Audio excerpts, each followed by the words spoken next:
Bayangkan suatu pagi dunia terbangun dengan kabar mengejutkan. Dari kantor pusat PBB di New York, Sekretaris Jenderal mengumumkan sebuah keputusan yang akan mengubah peta Asia Tenggara selamanya. Papua dan Aceh akan diberikan kemerdekaan penuh di bawah pengawasan PBB. Pengumuman itu tidak datang tiba-tiba. Di balik layar, prosesnya telah berlangsung selama bertahun-tahun. Laporan-laporan dari berbagai lembaga HAM internasional, tekanan dari organisasi non-pemerintah, dan diplomasi tingkat tinggi telah membentuk jalur panjang menuju keputusan bersejarah ini. Papua, wilayah yang dulunya disebut Irian Jaya, kaya akan emas, tembaga, gas alam, dan hutan hujan tropis, telah lama menjadi sorotan dunia. Sejak integrasinya ke Indonesia pada tahun 1969 melalui Act of Free Choice atau PEPRA, kontroversi tak pernah padam. Dalam skenario ini, PBB menilai bahwa hak self-determination rakyat Papua yang tercantum dalam Piagam PBB Pasal 1 Ayat 2 dan Kovenan Internasional tentang Hak Sipil dan Politik perlu ditegakkan kembali melalui referendum baru yang benar-benar bebas dan adil. Aceh, di ujung utara Sumatera, memiliki sejarah panjang sebagai kerajaan maritim kuat sejak abad ke-16. Aceh dikenal sebagai Serambi Mekah dan pernah menjadi pusat perdagangan internasional. Sejarahnya penuh dengan perlawanan, dari perang melawan Belanda selama puluhan tahun hingga konflik bersenjata modern antara Gerakan Aceh Merdeka, GAM, dan pemerintah Indonesia. Setelah perjanjian Helsinki tahun 2005, Aceh mendapatkan otonomi khusus, tapi dalam skenario ini, PBB memutuskan memberi kesempatan referendum penuh untuk menentukan masa depan Aceh. Namun, PBB tidak serta-merta memberikan kemerdekaan begitu saja. Ada syarat-syarat ketat yang harus dipenuhi oleh kedua wilayah ini. Satu, referendum yang diawasi PBB dilaksanakan secara transparan, dengan akses media internasional, dan keamanan dijamin oleh pasukan penjaga perdamaian PBB, Blue Helmets. Hasil referendum harus menunjukkan mayoritas mutlak warga memilih kemerdekaan.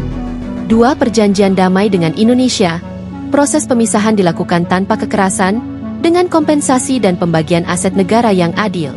Tiga, pemerintahan transisi yang stabil dibentuk oleh tokoh-tokoh lokal dengan dukungan teknis dari PBB, memastikan keamanan, pelayanan publik, dan stabilitas ekonomi.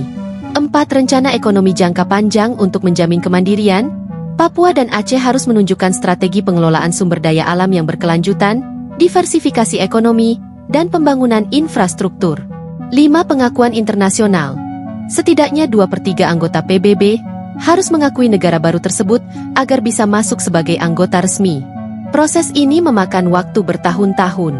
Selama periode transisi, pasukan penjaga perdamaian PBB ditempatkan di Jayapura, Timika, Banda Aceh, dan Lhokseumawe. Bendera baru mulai dikibarkan di sekolah-sekolah, mata uang baru diperkenalkan, dan konstitusi negara baru disusun melalui sidang rakyat. Dunia pun terbelah. Sebagian negara mendukung, melihat ini sebagai langkah demokrasi dan penegakan hak asasi manusia. Negara lain menolak, khawatir ini akan memicu gerakan separatis di wilayah mereka sendiri. Media internasional menyoroti setiap detail prosesnya, dari sidang PBB, wawancara warga lokal, hingga debat panas di Dewan Keamanan. Namun, tantangan terbesar justru datang setelah kemerdekaan. Papua, meski kaya sumber daya, harus menghadapi risiko korupsi, perebutan kekuasaan, dan ancaman disintegrasi wilayah. Infrastruktur minim, akses pendidikan terbatas, dan ketergantungan pada ekspor tambang menjadi pekerjaan rumah besar. Aceh, dengan otonomi yang telah lama dinikmati, kini harus membangun struktur negara dari nol. Hubungan dengan negara tetangga, pengelolaan sumber daya gas dan perikanan, serta penegakan hukum berbasis syariat di tengah dunia yang plural menjadi tantangan tersendiri. Dan di balik semua ini, Indonesia harus menata kembali dirinya. Kehilangan dua wilayah kaya sumber daya adalah pukulan besar, tapi juga menjadi momentum introspeksi nasional. Apakah ini harga yang harus dibayar demi menjaga perdamaian? Pada akhirnya, pertanyaan yang tersisa bukan hanya apakah Papua dan Aceh siap merdeka, tetapi juga apakah dunia siap menerima dua negara baru di kawasan yang strategis ini.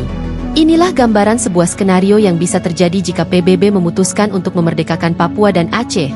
Sebuah keputusan yang akan dikenang dalam sejarah, memecah peta, mengubah politik, dan menguji makna sesungguhnya dari kemerdekaan.